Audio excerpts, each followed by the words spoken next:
नमस्कार, मैं हूं आशीष चित्रांशी और आप देख रहे हैं द न्यूज लॉन्चर। पहलगाम का आतंकी हमला आप सबको याद होगा। अभी वो जख्म ताजा है। जख्म भरने में तो अभी बहुत लंबा वक्त लगेगा। 26 परिवार उजड़ गए। 26 हमारी बहनों के मांग का सिंदूर उजड़ गया। अब अमित शाह घुसपैठ पर ज्ञान लेकर आए और ज्ञान लेकर आए तो शाह भयंकर फंस गए। क्या पहलगाम में आतंकी हमला केंद्र की सरकार ने करवाया था? अब तक ये बात किसी भी राजनेता ने न तंज में बोली थी, न व्यंग किया था और न ही यह आरोप लगाया था। यह आरोप भी किसी ने नहीं लगाया था। लेकिन शाह ने अपने ही पांव पे कुल्हाड़ी मारी, ऐसा तरन्नुम छेड़ा कि फिर तो इज्जत तार तार हो गई। ममता बनर्जी ने सीधा सवाल किया और लॉजिक के साथ कि क्या पहलगाम में केंद्र सरकार ने आतंकी हमला करवाया था? जरा हेमंत जी को लाइए। बहुत संक्षिप्त चर्चा के लिए हम आए हैं, बहुत छोटी सी चर्चा के लिए।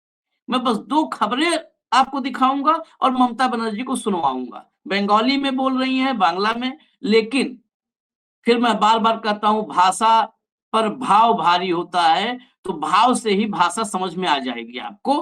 पहले हेडलाइन दो देखिए, दो खबरें। यदि बंगाल में आतंकी है तो क्या पहलगाम हमला केंद्र ने कराया? ममता का शाह पर निशाना। अगली हेडलाइन। अगर घुसपैठिए सिर्फ बंगाल में है तो पहलगाम में क्या आपने कराया था हमला? अमित शाह पर भड़की ममता बनर्जी। अब जरा ममता बनर्जी को सुनवा दीजिए भैया, बस सीधा हेमंत जी के पास। বাংলায় শুধু অনুপ্রবেশকারী, কাশ্মীরে নাকি নেই। তাই যদি সত্যি হয় বন্ধু, একটা কথার উত্তর চাই, পহেলগাঁও তাহলে কি আপনারা করলেন?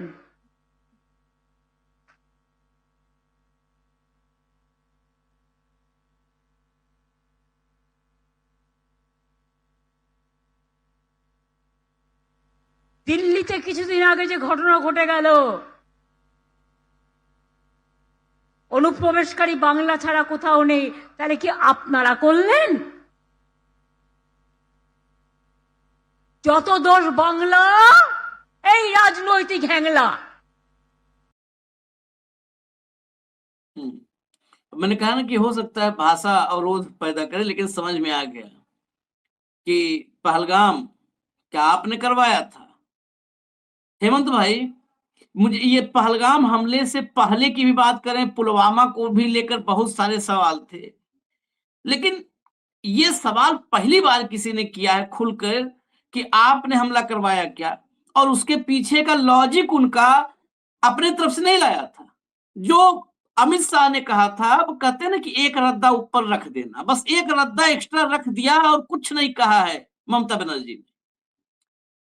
किसी अब जवाब नहीं, सब सांस खींचे बैठे हुए हैं। क्या शाह ने सेल्फ गोल कर दिया? आशीष भाई नमस्कार, आपको सारे दर्शक साथियों को भी। देखिए 2014 से पहले का जो भारत था उसमें तमाम मर्यादाएं हुआ करती, शालीनता हुआ करती, एक पॉलिटिकल डिस्कोर्स के अंदर एक सिविलिटी हुआ करती, सभ्यता। मैं आपके खिलाफ बुरी से बुरी बात कहता था, लेकिन उसको सभ्यता के दायरे में, संविधान के दायरे में, नैतिक मर्यादाओं के आचरण के दायरे में हमारे व्यवहार पे कभी कोई उस तरह की आपत्ति कभी होती नहीं थी। और कभी किसी ने अगर वो लक्ष्मण रेखा क्रॉस की तो सारा इकोसिस्टम उसके खिलाफ हो जाया करता था।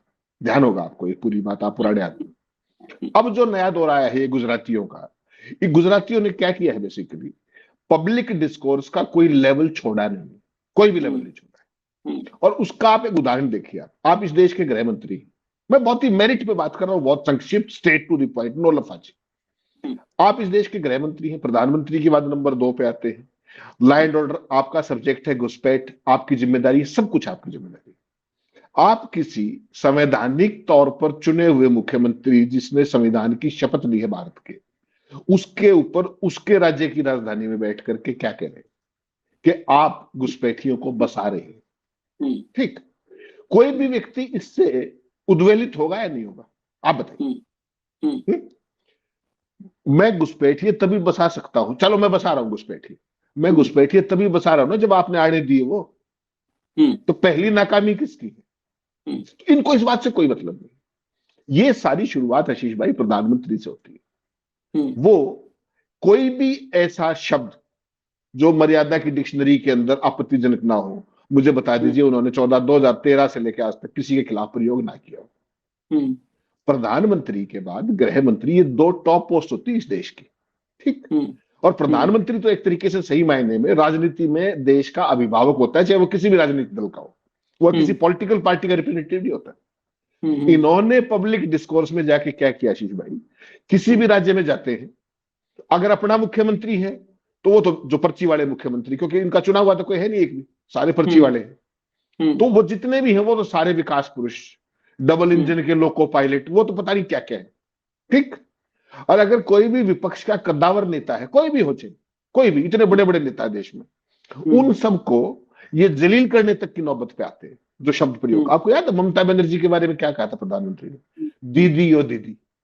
वो लहजा देख के ना, वो जो सड़क छाप लोग होते हैं ना, वो भी नहीं करते इस तरीके करते हैं मुख्यमंत्री के बारे में। सर्विंग मुख्यमंत्री एक महिला है, सोचिए आप, छोटी बहन हो सकती है वो मोदी जी की, ठीक, लेकिन नहीं। तो ये बेसिकली क्या आशीष भाई, ये जो पॉलिटिकल दिक्कत क्या होती है, समझिए बात को।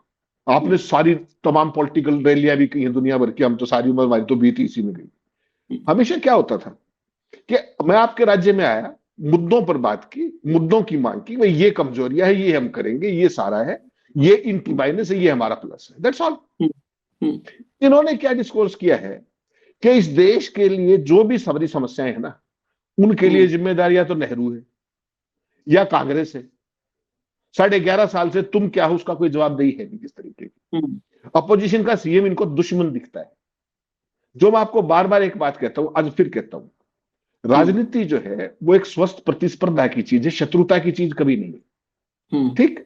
इन्होंने उसको कंप्लीटली शत्रुता भाव में बदल दिया है, चाहे वो संसद हो, संसद के बाहर हो, कहीं भी हो। आप देश से बाहर जाकर के क्या कहते हैं, प्रधानमंत्री जी के भाषण याद है आपको? विदेशों में जाए, अरे यार कहां पैदा हो गए, सोचिए आप। और कोई और इनकी असलियत बता दे तो वो देशद्रोही है। तो थोड़ा सा असल में है क्या कि प्रधानमंत्री आप बन तो गए, गृह मंत्री भी आप बन गए, बहुत अच्छी बात है, लेकिन वो जो व्यवहार होना चाहिए उस पद के माकूल, क्या वो है क्या? सवाल ये। ममता बनर्जी जब ये बात कह रही है तो आपको क्या लगता है कोई आदमी ये बात खुश होकर कहेगा क्या कि पुलवामा आपने कराया था, पहलगाम आपने कराया था? लेकिन इस देश में अगर मीडिया हो जिंदा, तो ये सवाल क्या मुख्य धारा की मीडिया को नहीं पूछना चाहिए कि गृह मंत्री जी कैसे कह रहे थे पहले, और लगातार घुसपैठियों की बात कैसे कर रहे हैं? आज से नहीं, बिहार से लेकर तमाम, उसमें क्या नाम, झारखंड में भी किया करते, हर जगह घुसपैठी। प्रेस कॉन्फ्रेंस भी थी। एक बार को ये तो पूछ ले कि सर घुसपैठियों बॉर्डर से आ रही, इनके लिए जिम्मेदार कौन है? ममता बनर्जी है क्या? बीएसएफ उनको रिपोर्ट करती है क्या? और जो सबसे बुरी बात है ना आशीष भाई, कि वहां जाकर तो आप इस तरह की बातें करते हो, और जब आपके ऊपर आती है तो आप चुप्पी साध जाते हो। दिल्ली में बम विस्फोट हुआ, ठीक, अभी कभी सुना था आपने 15 लोग मर गए हो और गृह मंत्री की तरफ से एक शब्द ना आए? प्रधानमंत्री की तरफ से कोई शब्द आया हो तो आप बता दीजिए मुझे, आप तो सारा मेरे से ज्यादा दिन एक्टिव रहते हो। ठीक। पहलगाम क्या था? बॉर्डर से 200 किलोमीटर प्लस पाकिस्तानी आतंकी आकर के और करके सारा 26 लोगों को मार दिया। जिस दिन संसद में बहस होनी थी उस दिन आपने कह दिया कि उनको मार दिया, छुट्टी। ठीक। कौन थे, क्या था, उनकी क्या पूरी की पूरी वो थी, वो वहां तक पहुंचे कैसे, वहां से चले कैसे गए, वहां पर सुरक्षा क्यों नहीं थी पहलगाम के अंदर, कौन जिम्मेदार था, इंटेलिजेंस फेलियर कैसे था, कोई जवाबदेही है किसी की? तो आपके ऊपर जब कोई बात आए तब तो आप बिल्कुल जवाबदेही मुक्त हैं। और कोई और दूसरा मुख्यमंत्री को आप कह रहे हो कि वो जो है घुसपैठियों को वहां पे समायोजित करता है बंगाल के अंदर, तो घुसपैठियों को ला कौन रहा है? लाने की जिम्मेदार भी तो आप ही होगे, आएंगे तो बसाएगा कोई। तो आशीष भाई ये जो डिस्कोर्स है ना, माफ कीजिएगा, ये बहुत शत्रुतापूर्ण है, ये डेमोक्रेटिक डिस्कोर्स नहीं है। लोकतंत्र में ऐसा डिस्कोर्स नहीं होना चाहिए। आपकी अपनी जिम्मेदारियां है, मेरी अपनी जिम्मेदारियां है, इसको समझ करके चलोगे तो देश चल जाएगा। आप सुबह से शाम तक, आप और आपका पूरा इकोसिस्टम हर विरोधी के खिलाफ जहर उगलता है, ये देश कहां पहुंचेगा फिर? 11.5 साल में इसके अलावा कुछ हो रहा हो तो बता दीजिए। कभी पॉलिसी के ऊपर, कभी प्रोग्राम्स के ऊपर, कभी मेरिट्स के ऊपर, कभी डिमेरिट्स के ऊपर कोई आपने बातचीत होते देखा है क्या पूरे 11.5 साल में? एक लाइन पकड़ते हैं, उसी पे चल पड़ते हैं, घुसपैठिए घुसपैठिए घुसपैठिए। कौन जिम्मेदार है बताओ? कैसे है घुसपैठिए? बीएसएफ क्या कर रही? आप क्या कर रहे हो? वो जो पहलगाम हुआ, राजनाथ को इस्तीफा देना चाहिए था कि नहीं देना चाहिए था? दिल्ली में विस्फोट हुआ, किसको इस्तीफा देना चाहिए था? है कोई चर्चा? कोई सवाल है? दिल्ली के अंदर स्टैम्पीड हो जाती है रेलवे स्टेशन के ऊपर, रेल मंत्री कहता है कुछ हुआ ही नहीं। 3 घंटे तक पूरा मीडिया खबर को ये जम कर जाता है। रातों रात लोगों को 10-10 लाख रुपए लेके टैक्सी में बिठा के एक एक सिपाही के साथ भेज देते हैं गाँव में, छुट्टी। दिल्ली की बात कर रहा हूं भाई साहब, मैं राजधानी की बात कर रहा हूं। तो आप सोचिए, सुदूर राज्यों में जहां इनकी सरकारें हैं, वहां ये कर क्या रहे होंगे? तो जवाबदेही मुक्त है, बिल्कुल सवाल मुक्त है। ऐसी हरकत अगर किसी अपोजिशन स्टेट में हो जाए तो क्या करेंगे? आपको पता है मीडिया क्या करेगा? उस मुख्यमंत्री की उस अपोजिशन स्टेट का जीना दुभर कर देंगे। ये चीज आप समझिए आप। और इन सारी परिस्थितियों के बावजूद ममता बनर्जी सिंगल हैंडेडली लड़ रही है इनके साथ, ये तो आप मानना पड़ेगा ना। गृह मंत्री को कौन ये बात कह सकता? कौन अपोजिशन लीडर? या तो ममता कह सकती है या राहुल गांधी कह सकते, तीसरा तो कोई है नहीं इस देश में। ठीक, इसलिए मैं ये कह रहा हूं कि प्रधानमंत्री और गृह मंत्री पे ओनस है कि वो इस देश को लीड कर रहे हैं।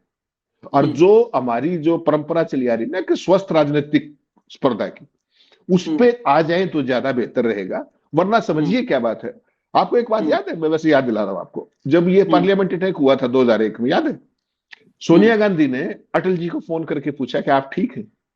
और अटल जी ने क्या कहा कि मैं आपको चिंता कर रहा था, आप हाउस में तो नहीं।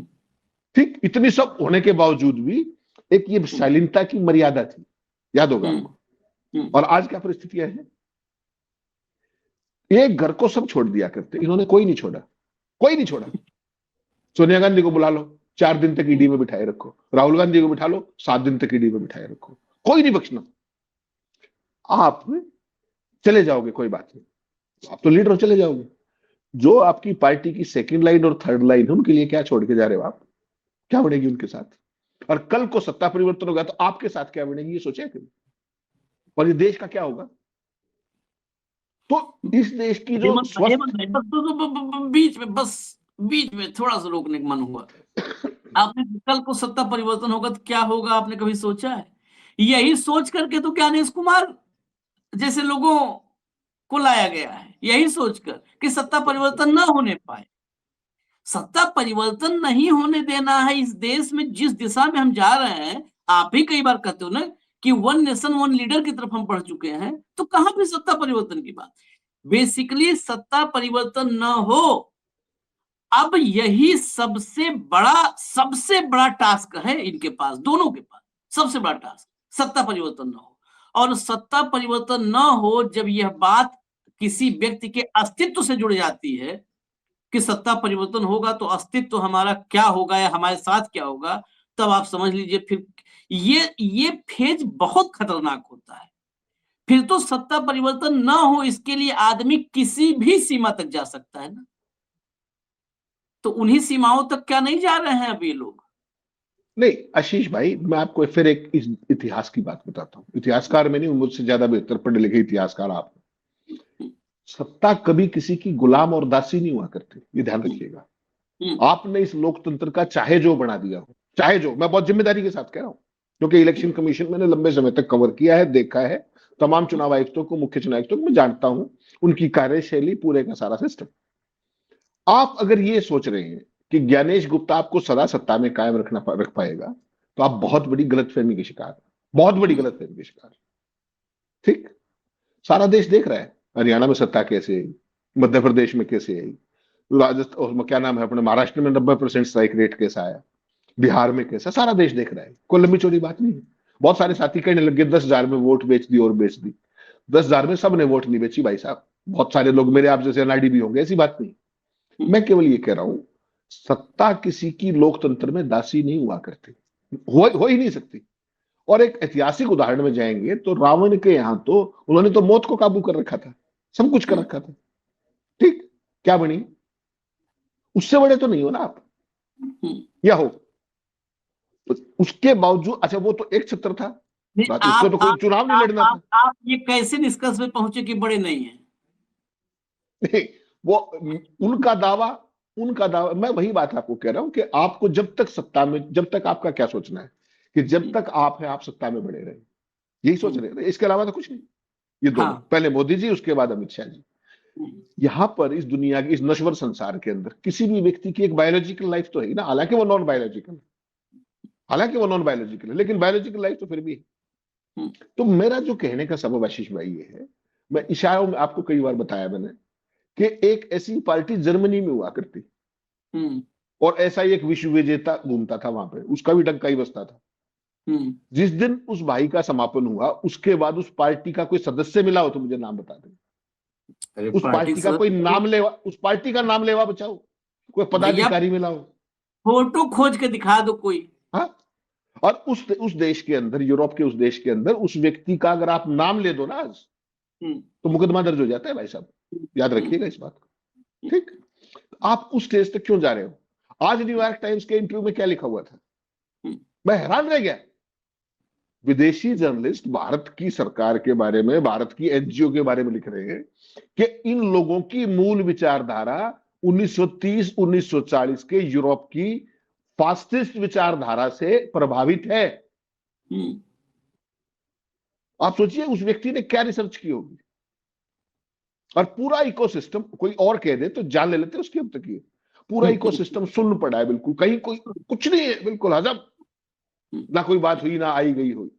मेरा आशीष भाई केवल ये कहना है, बंगाल हो, कल को तमिलनाडु हो, असम हो, कुछ भी हो, इस देश का जो पॉलिटिकल डिस्कोर्स है, जो राजनीतिक संवाद है, उसकी गरिमा और उसका संवाद कायम रखेंगे तो हो सकता है इतिहास कुछ हद तक माफ कर दे। जो कर्म किए हैं ना, उनका तो चलो जो भी है, कहां गया आपका सीएजी, कहां गए आपके सारे इंस्टीट्यूशंस, कोर्ट क्या कर रहे हैं, संसद में क्या हो रहा है, सिलेक्ट कमेटीज का क्या हासिल कर दिया, nobody is going to ask you as of now. लेकिन आशीष भाई, डेमोक्रेसी में इन चीजों का हिसाब हो जाया करता है हिसाब, ये नहीं भूलना चाहिए। सत्ता दासी नहीं है, और हिसाब हो जाया करता है।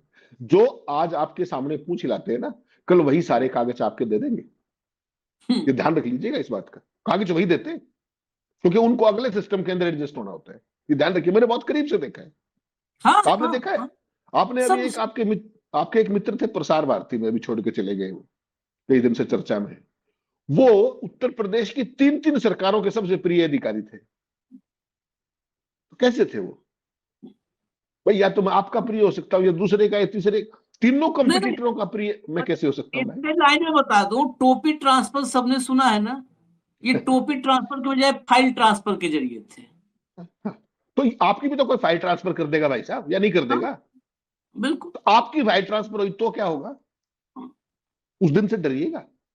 और आपके तो इतने कागज हैं जो आपने करवा रखे हैं, डंप, सीएजी वीएजी सबका सिस्टम बना करके, आप क्या सोच रहे हो रिकॉर्ड नष्ट हो जाएंगे? कैसे अडानी को सब कुछ दे दिया गया है, वो कागज खत्म हो जाएंगे क्या? कुछ खत्म नहीं होता, कुछ भी खत्म नहीं होता। हर एक फाइल की शेडो फाइल, पता नहीं क्या क्या फाइल। मैंने तो बहुत करीब से बहुत सेंसिटिव मिनिस्ट्रीज कवर की है, मैंने देखा है अपनी आंखों से।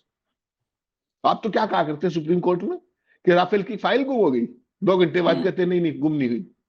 आप बताइए, सरकार चला रहे हैं, धर्मशाला चला रहे हैं। मेरा केवल ये कहना है, जो इस मामले में जो राष्ट्रीय सुरक्षा के मसले हैं, चाहे वो घुसपैठियों का मसला हो, चाहे वो पहलगाम का मसला हो, चाहे वो पुलवामा का मसला हो, चाहे दिल्ली में आतंकी हमले का मसला हो, इनको पॉलिटिसाइज नहीं करना चाहिए। ठीक, इन पे कम से कम इन मसलों को देश की जगहसाई मत कराइए। आपने घुसपैठियों को जाकर के कहा, बांग्लादेश के साथ वैसे ही बहुत बढ़िया संबंध चल रहे हैं आपके, देख ही लिया आपने। वैसे तो सारे पड़ोस के साथ बढ़िया चल रहे हैं, लेकिन सारे बांग्लादेश के साथ विशेष तौर पर। ठीक, अब इस पूरी परिस्थिति के अंदर पड़ोस में आप मुंह दिखाने लायक नहीं बचे किसी के साथ, एक व्यक्ति के चक्कर में। देश के अंदर आप अपने जितने पॉलिटिकल शत्रु, पॉलिटिकल अपोनेंट है, उनको आप शत्रु मानने लगे, तो आप जाएंगे कहां? ये नहीं सोचना चाहिए कभी। कभी किसी पॉलिटिकल सिस्टम में 1947 से लेकर आज तक ऐसी राजनीतिक शत्रुता देखी थी आपने किसी के साथ? प्रधानमंत्री लीडर ऑफ अपोजिशन से नफरत करते, लीडर ऑफ अपोजिशन गले भी मिले जाकर के संसद के अंदर, तो बोला मेरे गले पड़ गया आके। हम्म, सोचिएगा, मैं आपसे गले मिलने आया एक मैसेज देने के लिए देश को कि हम शत्रु नहीं हैं। और आपने हम्म। मुझे दुत्कार दिया, ठीक, और फिर संसद में नकल उतारी, उठो उठो उठो उठो, याद है आपको ऐसे क्या, उठा उठो उठो। पर आप प्रधानमंत्री हो, इस देश के अभिभावक होना चाहिए आपको। आप ना छोटा देखते ना बड़ा देखते, जो मर्जी आई बोल देते। प्रधानमंत्री चुनाव में ये कह रहा है कि राहुल गांधी ने करोड़ों रुपए बोरों में भर के टम्पू में काला धन ले लिया अंबानी और अडानी से। कहा कि नहीं प्रधानमंत्री ने, है? और एजेंसियां उस साथ पे आधरे बैठी। अरे उस प्रधानमंत्री ने बोला, ये देश में आपने एक बात कहा था ना कि देश सब देख रहा है, दिक्कत तो यही कि खाली देश देख ही रहा है। जिस देश में प्रधानमंत्री ये कहे अपने विपक्ष के सबसे बड़े नेता को कि वो टेम्पू में नोट ले लिया, उस देश की जनता को उसके बाद 1 मिनट भी उस नेता को प्रधानमंत्री कुर्सी पर रहने नहीं देना चाहिए, 1 मिनट नहीं रहने देना चाहिए। He is the most incapable man. Most agency, उससे निकम्मा धरती में कोई पैदा नहीं हुआ जो आके मंच पे बता रहा है अपने नाकामियों। वो और देवानंद एजेंसियां टाइप खाली, मतलब हो गए हैं कि एजेंसियां हर फिक्र को धुएं में उड़ाता चला गया। एजेंसियां खाली बैठी हुई हैं। और वो एजेंसियां जो प्रधानमंत्री को रिपोर्ट करती है स्टेट में ना, उन्होंने राहुल, मैं तो कह रहा हूं छोड़ो अडानी अडानी का तो कुछ नहीं कर सकते आप, राहुल क्या तो छापा मार लेते, कम से कम मिल जाते। हाँ, छापा मारो, राहुल को जेल में डालो, हाँ, नहीं कर बस। जान जी, हम तो कहते रहे कि वो मुझे वो गाना बार बार याद आ जाता है, उसमें था बर्बादियों का जश्न मनाता चला गया। यहाँ पे बर्बादियों के साथ नाकामियां भी जोड़ दीजिए। मैं नाकामियों और बर्बादियों का जश्न मनाता चला गया, मैं नाकामियों का जश्न मनाता चला गया, मैं बर्बादियों का जश्न मनाता चला गया। नाकामी का जश्न मनाते हैं सब, और नाकामी का जश्न मना करके ये वोट इकट्ठा कर लेते हैं साहब। हाँ। ये इसलिए क्योंकि हमारा देश देख रहा है और इंजॉय कर रहा है। ऐसा एंजॉय करना हो तो पहले सर्कस लगा करते थे, फिर सर्कस लगने लगेंगे कुछ दिन में, और देश सर्कस हो गया तो क्या लगना है। खैर, धन्यवाद, बहुत बहुत धन्यवाद आपको हेमंत भाई, बहुत बहुत धन्यवाद, नमस्कार।